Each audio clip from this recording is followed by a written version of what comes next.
जय जगन्नाथ नमस्कार। आसतु नजर पकेबा ओडिशा तथा देश विदेशर प्रमुख खबर उपरे।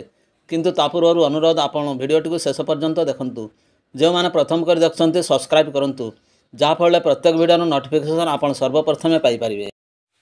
आज प्रथम खबर देशव्यापी एक समय लोकसभा एवं समस्त राज्य विधानसभा निर्वाचन आयोजन लगी योजना करुछंती केंद्र सरकार। यह उपरे विचार विमर्श लगी सरकार एक कमिटी गठन करछंती। तेबे एक समय निर्वाचन हेले प्रति 15 वर्ष थरे इलेक्ट्रोनिक्स भोटिंग मेसीन बा ईवीएम बदलाइबाकू पड़िबो। ईवीएम जीवन काल हेउची 15 वर्ष अर्थात एक संगे निर्वाचन हेले लोकसभा और विधानसभा पाई उद्दिष्ट ईवीएम रो गोटिए गोटिए सेट 3 थर ही व्यवहृत हो पारिबो। या परे ईवीएम बदलाइबाकू पड़िबो। परवर्ती खबर राम मंदिर रे झलसुची ओडिया शिल्पींकर भास्कर्य कला। बालेश्वर जिला सर ब्लॉक रो मंगलपुर माणीपुर गहिरापदा माणत्री रुषगाँ राम मंदिर प्राण प्रतिष्ठा को नहीं सारा देश में उत्साह थिबा बेले एही गाँ मानकरे किंतु 2 गुणा उत्साह माहल कहीं राम मंदिर पाई श्रमदान करिसंती गाँर पुओ। राम मंदिर विभिन्न शिला को जीवंत करछि एमानकर निहाणमुन ओ कठोर परिश्रम। भव्य श्रीराम मंदिर प्राण प्रतिष्ठा उत्सव पूर्व एमानक मध्यरु किछि गाँ को फेरिसंती। गाँ लोक एवं परिवार आगे बखाणी मंदिर तैयारी बेलर भव्य अनुभूति। गाँ लोक भी निज माटीर पुओ को एते बड़ सौभाग्य मिलिथिबारु बेस गर्वित अनुभव करछंती। परवर्ती खबर श्रीराम को जन्मभूमि अयोध्या दे बही जाइछि सरजू नदी। ताहारी कूल रही राम पार्क। सेहिठारे बालुका कला प्रस्तुत करछंती बालुका कला शिल्पी सुदर्शन पट्टनायक। निजर 8 जन छात्रों को नहीं से प्रभु श्रीराम को बालुका कला तैयारी करछंती। जोंथिरे झटकुजे प्रभु श्रीराम को बात्सल्य रूप पूरा कला को अति निखुण भाव से तैयारी करछंती। श्रीराम मंदिर पाई चलीथिबा 500 वर्षर संघर्ष को एथिरे स्थानित करा जायछि। 500टी छोट छोट मंदिर को नहीं तैयारी करछंती बड़ श्रीराम मंदिर। आउ सेही मंदिर रे सीमित हास्य प्रभु श्रीराम विराजी छंती। प्रभु श्रीराम को नमस्कार मुद्रा रे अछंती प्रधानमंत्री नरेंद्र मोदी और उत्तर प्रदेश मुख्यमंत्री योगी आदित्यनाथ। परवर्ती खबर पड़ोसी राष्ट्र म्यांमार रे वर्तमान तिक्तता लगी रही। यार प्रभाव केवल म्यांमार देश नुहे भारत सीमारेखार मध्य देखा मिली। निकटरे म्यांमार रो किछि सैन्य बाहिनी मिजोराम राज्य में प्रवेश करथिबा देखा जायछि। याकु नै चर्चा खूब जोर धरिछि। निज देश छाड़ी भारत में प्रवेश करथिबार उद्देश्य कौन होई थाई पारे बोली आलोचना हेबार लागिछि। सूचना अनुसार म्यांमार वर्तमान विद्रोही शक्ति एवं सैन्य सरकार मध्य एक गंभीर युद्ध आरंभ होइछि। एही युद्ध भितर म्यांमार सेनार प्राय 600 रिपोर्ट अनुसार जवान प्राण रक्षा करने भारत भीतर को प्रवेश करछंती।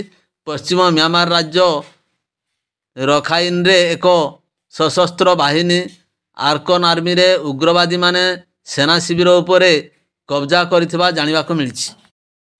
परवर्ती खबर कृषकों को आर्थिक सहायता जगाई देवा पाई केंद्र सरकार पीएम किसान योजना जारी रखछंती। वार्षिक 6000 टंका लेखाएं 3टी किस्ती रे योग्य हिताधिकारी माननकु प्रदान करुछंती केंद्र सरकार। आसंता मासरे मिली पारे किसान योजनार 16तम किस्ती। तेबे यह पूर्व जानिबा को मिलिछि जे EKYC अपडेट करिनथिबा कृषक मानकु एही किस्तीर टंका प्रदान कराजिबो नाही। सेमाने यह पाइबा पाई योग्य हिताधिकारी होइथिले मध्य तांको अकाउंट को टंका पठाजिबो नाही बोली जानिबा को मिलिछि। परवर्ती खबर सत्यवादी ब्लॉक अंतर्गत श्रीरामचंद्रपुर मठसाई तालीम केन्द्र रे निर्मित पटचित्र अयोध्या श्रीराम लाला मंदिर रे सभा पाइबो। तालीम केन्द्र शिक्षक नीलमणि जेना एही पटचित्र प्रस्तुत करछंती। 8 फुट लंब एवं 3.4 फुट असार विशिष्ट एही पटचित्र रे प्रभु श्रीरामंकर जन्म वृत्तांत पितृसत्य पालन वनवास गमन सीता हरण बानर सेना और हनुमान को मित्रता एवं लंका विजय अयोध्या प्रत्यावर्तन और श्रीरामंकर राज्याभिषेक राम राज्य आदि विषय रे स्थानित होइछि एवं यह सहित भगवानकर दशावतार कहानी भव्य श्रीराम मंदिर यज्ञशाला प्रतिष्ठा दिवस स्थान पाइछि। ଏହାର ପ୍ରସ୍ତୁତି ନିମନ୍ତେ 30 ଦିନ ସମୟ ଲାଗିଥିଲା। ପରବର୍ତ୍ତୀ ଖବର, ପ୍ରଥମ ଥର ପାଇଁ ଆମେରିକାର ସିଲିକନ୍ ଭ୍ୟାଲି ଭାବରେ ଜଣାଶୁଣା କାଲିଫର୍ଣ୍ଣିଆରେ 2ଟି ସରକାରୀ ବିଦ୍ୟାଳୟ ସେମାନଙ୍କର ପାଠ୍ୟକ୍ରମରେ ହିନ୍ଦୀକୁ ବିଶ୍ୱଭାଷା ଭାବରେ ଅନ୍ତର୍ଭୁକ୍ତ କରିବାକୁ ଯାଉଛନ୍ତି। ଏହାପରେ ଛାତ୍ରଛାତ୍ରୀମାନେ ଇଚ୍ଛାଧୀନ ବିଷୟଗୁଡ଼ିକରେ ହିନ୍ଦୀର ବିକଳ୍ପ ମଧ୍ୟ ପାଇବେ। ଏହି ସମ୍ପ୍ରଦାୟ ଦୀର୍ଘଦିନ ଧରି ଦାବି କରି ଆସୁଥିଲେ ବିଦ୍ୟାଳୟରେ ସେମାନଙ୍କର ପିଲାମାନଙ୍କୁ ମଧ୍ୟ ହିନ୍ଦୀ ଶିକ୍ଷା ଦିଆଯାଉ। ସୂଚନାଯୋଗ୍ୟ, ପ୍ରମଣ୍ଟ ହେଉଛି କାଲିଫର୍ଣ୍ଣିଆର କ୍ଷେତ୍ର ଯେଉଁଠାରେ ଭାରତୀୟ ଆମେରିକୀୟ ନାଗରିକଙ୍କର ଉପସ୍ଥିତି ସର୍ବାଧିକ। ପରବର୍ତ୍ତୀ ଖବର, ଦୁର୍ଘଟଣାରେ ଗୁରୁତର ଆହତ ହୋଇଛନ୍ତି ଫିଲ୍ମ ନିର୍ଦ୍ଦେଶକ ସୁଧାକର ବସନ୍ତ। ତାଙ୍କୁ କଟକ ବଡ଼ ଡାକ୍ତରଖାନାରେ ଭର୍ତ୍ତି କରାଯାଇଛି। ବିଳମ୍ବିତ ରାତିରେ କଟକ ନିକଟ ମଙ୍ଗୁଳି ଛକରେ ଘଟିଛି ଏହି ଦୁର୍ଘଟଣା। ଏକ ଟ୍ରକ୍ ପଛରେ ପିଟି ହୋଇଯାଇଥିଲା ସୁଧାକରଙ୍କର କାର୍। ସେ ବାରିପଦାରୁ ଫେରୁଥିବା ବେଳେ ଏହି ଦୁର୍ଘଟଣା ଘଟିଥିଲା। ସୁଧାକରଙ୍କ ମୁଣ୍ଡ ଏବଂ ଛାତିରେ ଆଘାତ ଲାଗିଛି। ଉଦ୍ଧାର କରାଯିବା ବେଳକୁ ତାଙ୍କ ମୁଣ୍ଡରୁ ପ୍ରବଳ ରକ୍ତସ୍ରାବ ହେଉଥିଲା। କାର୍ ଡ୍ରାଇଭର ମଧ୍ୟ ଆହତ ହୋଇଛନ୍ତି। ତାଙ୍କ ହାତରେ ଅଧିକ ଆଘାତ ଲାଗିଛି। ସେହିଭଳି ମୁଣ୍ଡରେ ଅଳ୍ପ ଆଘାତ ଲାଗିଛି। ସେ ବି କଟକ ବଡ଼ ଡାକ୍ତରଖାନାରେ ଭର୍ତ୍ତି ହୋଇଛନ୍ତି। ପରବର୍ତ୍ତୀ ଖବର, ଆଜି ରାମଲାଲାଙ୍କ ପ୍ରାଣ ପ୍ରତିଷ୍ଠା। ଉତ୍ସବମୁଖର ରାମ ଜନ୍ମଭୂମି ସମେତ ସାରା ଦେଶ ପୁରୁଷୋତ୍ତମ ଶ୍ରୀରାମଙ୍କର ଆଗମନକୁ ନେଇ ଝୁରୁଛି ଅଯୋଧ୍ୟା ନଗରୀ। ରଙ୍ଗୀନ ଆଲୋକମାଳାରେ ଉତ୍ସବମୁଖର ରାମଲାଲାଙ୍କ ଜନ୍ମଭୂମି ବିଭିନ୍ନ ରଙ୍ଗରେ ରଙ୍ଗୀନ ହୋଇଛି। ରାମ ମନ୍ଦିର ଦେଖିଲେ ଲାଗୁଛି ସତେ ଯେମିତି ଅଯୋଧ୍ୟାରେ ଦୀପାବଳି ପାଳନ ହେଉଛି। ରାମାୟଣର ବର୍ଣ୍ଣନା ଅନୁସାରେ ରାମ ବନବାସରୁ ଫେରିବା ପରେ ଯେଉଁ ଉତ୍ସାହ ଅଯୋଧ୍ୟାରେ ଦେଖିବାକୁ ମିଳିଥିଲା, ଏବେ ଅଯୋଧ୍ୟା ସମେତ ସାରା ଦେଶରେ ରାମଙ୍କର ଆଗମନକୁ ନେଇ ସେହିଭଳି ଉତ୍ସାହ ଦେଖିବାକୁ ମିଳୁଛି। ପରବର୍ତ୍ତୀ ଖବର, ଖୁବ୍ ଶୀଘ୍ର ବଢ଼ିବ ଭତ୍ତା, ଶୀଘ୍ର ମିଳିବ ଖୁସି ଖବର। ଭତ୍ତା ବୃଦ୍ଧି ନେଇ ଖୁବ୍ ଶୀଘ୍ର ବଡ଼ ଘୋଷଣା କରିବେ ରାଜ୍ୟ ସରକାର। ବାର୍ଦ୍ଧକ୍ୟ ଭତ୍ତା ସହ ବିଧବା ଭତ୍ତା, ଭିନ୍ନକ୍ଷମ ଭତ୍ତା ମଧ୍ୟ ବୃଦ୍ଧି ପାଇବ। ସେହିଭଳି ଆଶାକର୍ମୀ, ଅଙ୍ଗନବାଡ଼ି ଦିଦି, ଜଳସାଥୀ ଭଳି ବିଭିନ୍ନ କର୍ମକର୍ତ୍ତାଙ୍କ ଦରମା ଏବଂ ଭତ୍ତା ବୃଦ୍ଧି କରାଯିବ।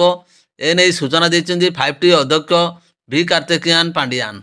ଖୁବ୍ ଶୀଘ୍ର ଏନେଇ ଚୂଡ଼ାନ୍ତ ନିଷ୍ପତ୍ତି ନିଆଯିବ। ରାଜ୍ୟର ଲକ୍ଷ ଲକ୍ଷ ପେନ୍ସନଭୋଗୀ ଅଙ୍ଗନବାଡ଼ି ଦିଦି, ଆଶାକର୍ମୀଙ୍କ ଦରମାରେ ବୃଦ୍ଧି ଘଟିବ। ପରବର୍ତ୍ତୀ ଖବର, ମୁଖ୍ୟମନ୍ତ୍ରୀ ଆସି ଉଦ୍ଘାଟନ କରିବେ ବୋଲି ତରବରିଆ ଭାବେ ତିଆରି ହେଲା ସେତୁ। ଆଉ ନିମ୍ନମାନର କାମ ଯୋଗୁଁ ଉଦ୍ଘାଟନ 6 ମାସ ପରେ ସେତୁର ଶିଲା ଦବିଯାଇଛି। ଆଜକୁ 10 ମାସ ହେଲା ଅଚଳ ହୋଇପଡ଼ିଛି କୋଟି କୋଟି ଟଙ୍କାର 2ଟି ବିଜୁ ଏକ୍ସପ୍ରେସ୍ ସେତୁ। ନୂଆପଡ଼ା ଜିଲ୍ଲା ଦେଇ ଯାଇଥିବା ବିଜୁ ଏକ୍ସପ୍ରେସ୍ ରାସ୍ତାରେ ସିନାପାଲି ସହର ପାଖରେ ଉଦନ୍ତୀ ନଦୀ ଉପରେ ନିର୍ମାଣ କରାଯାଇଥିବା ବିଜୁ ଏକ୍ସପ୍ରେସ୍ ସେତୁ ଅବସ୍ଥାକୁ ନେଇ ପୂର୍ତ୍ତ ବିଭାଗ ବଡ଼ କେଳେଙ୍କାରୀ ସାମ୍ନାକୁ ଆସିଛି। ପରବର୍ତ୍ତୀ ଖବର, ଷ୍ଟାଲିନ ସରକାରଙ୍କ ବିରୋଧରେ ଗୁରୁତର ଅଭିଯୋଗ ଆଣିଲେ ଅର୍ଥମନ୍ତ୍ରୀ ନିର୍ମଳା ସୀତାରମଣ। ତାମିଲନାଡୁ ସରକାର ଜାନୁଆରୀ 22ରେ ହେବାକୁ ଥିବା ପ୍ରାଣ ପ୍ରତିଷ୍ଠା କାର୍ଯ୍ୟକ୍ରମରେ ସିଧା ପ୍ରସାରଣ ଉପରେ ପ୍ରତିବନ୍ଧକ ଲଗାଇଥିବା ଅଭିଯୋଗ କରିଛନ୍ତି ସୀତାରମଣ।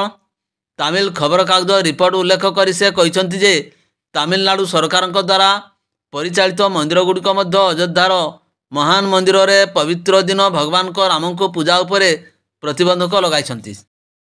ପରବର୍ତ୍ତୀ ଖବର, ପଶ୍ଚିମା ଝଡ଼ ପ୍ରଭାବରେ ରାଜ୍ୟରେ ଆସନ୍ତାକାଲି ମଧ୍ୟ ଦେଖାଯାଇପାରେ କୋହଲା ପାଗକୁ ସ୍ୱଳ୍ପ ବର୍ଷା ହେବାର ସମ୍ଭାବନା ରହିଛି ବୋଲି କହିଛି ପାଣିପାଗ ବିଭାଗ। ମୁଖ୍ୟତଃ ଉତ୍ତର ଓଡ଼ିଶାରେ କିଛି ଜିଲ୍ଲାରେ ସମେତ ଖୋର୍ଦ୍ଧା, ପୁରୀ, ଗଞ୍ଜାମ, ନୟାଗଡ଼ ଆଦି ଜିଲ୍ଲାରେ ଗୋଟିଏ ବା 2ଟି ସ୍ଥାନରେ ସ୍ୱଳ୍ପ ବର୍ଷା ସାଙ୍ଗକୁ କୋହଲା ପାଗ ଦେଖାଦେଇପାରେ।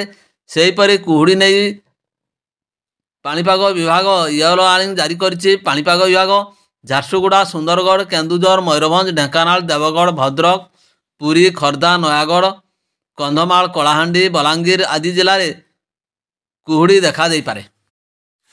ପରବର୍ତ୍ତୀ ଖବର, ଗତ ବର୍ଷ ଇସ୍ରାଏଲ ଏବଂ ହମାସ ମଧ୍ୟରେ ହିଂସାତ୍ମକ ବିବାଦ ଆରମ୍ଭ ହୋଇଥିଲା। ଅକ୍ଟୋବର 7, 2023ରେ ଇସ୍ରାଏଲ ଉପରେ ହମାସ ଆକ୍ରମଣ ପରେ ଇସ୍ରାଏଲ ପ୍ରତିରକ୍ଷା ବାହିନୀ ସେନାମାନେ ଗାଜା ଅଞ୍ଚଳରେ ହମାସ ଆତଙ୍କବାଦୀ ଟାର୍ଗେଟରେ ଲଗାତାର ବୋମାମାଡ଼ କରିଛନ୍ତି। ଗତ 107 ଦିନ ମଧ୍ୟରେ ହୋଇଥିବା ହିଂସାତ୍ମକ ସଂଘର୍ଷରେ 25,000ରୁ ଅଧିକ ଲୋକ ପ୍ରାଣ ହରାଇଛନ୍ତି। ପରବର୍ତ୍ତୀ ଖବର, ଅଧିକାଂଶ ସମୟରେ ପରୀକ୍ଷା ସମୟରେ ଚାପରେ ରହିବା କାରଣରୁ ଛାତ୍ରଛାତ୍ରୀଙ୍କ ପ୍ରଦର୍ଶନ ଉପରେ ତାହା ପ୍ରଭାବ ପକାଇଥାଏ। ତେବେ ଏନେଇ କେନ୍ଦ୍ର ସରକାର ଏକ ବଡ଼ ନିଷ୍ପତ୍ତି ନେଇଛନ୍ତି। 2024-25 ଶିକ୍ଷାବର୍ଷ ଠାରୁ केंद्रीय माध्यमिक शिक्षा बोर्ड बा सीबीएसई दशम एवं द्वादश बोर्ड परीक्षा 2 थर आयोजित हेबो। चलित वर्ष नवेम्बर डिसेम्बर मासरे गोटे बोर्ड परीक्षा और आसंता वर्ष फेब्रुआरी मार्च मासरे आउ गोटे बोर्ड परीक्षा हेबो। एभली भाव वर्ष को 2 थर बोर्ड परीक्षा आयोजन करा जिवो। ए दुईटी बोर्ड परीक्षा रे वर्ष को श्रेष्ठ मार्क को फलाफल पाई विचार को निया जिवो। परवर्ती खबर अयोध्या रे रामलाला पहुँचबार समय पाखे आसला। सोमवार अर्थात आज जनवरी 22 तारिख में अनुष्ठित होगा प्राण प्रतिष्ठा कार्यक्रम पर समस्त प्रस्तुति शेष होइछि। समग्र सहर को आध्यात्मिक रंग में सजा जाइछि। समग्र मंदिर कम्प्लेक्स सौंदर्य देखा योग्य। यही कार्यक्रम में प्रधानमंत्री नरेंद्र मोदी लोकप्रिय क्रिकेटर सेलिब्रिटी शिल्पपति साधु तथा विभिन्न देशर प्रतिनिधि मानकु नियंत्रण करा जाइछि। शुभ समय दिन 12:29 एवं 8 सेकेंड रु 12:30 32 सेकेंड पर्यंत रहिबो। यार अर्थ प्राण प्रतिष्ठा पाई शुभ समय मात्र 84 सेकेंड। पूजा रीतिनीति रे अध्यक्षता करुथिबा प्रधानमंत्री नरेंद्र मोदी श्री रामलाला प्रतिमा को प्राण प्रतिष्ठा करिवे। काश्मीर प्रसिद्ध वैदिक आचार्य गणेश्वर द्राविड़ एवं आचार्य लक्ष्मीकांत दीक्षितଙ୍କ निर्देशरे 121 वैदिक आचार्यों द्वारा यही रीतिनीति करा जिवो। भिडियोटी को शेष पर्यंत देखिथिबारु अनेक अनेक धन्यवाद।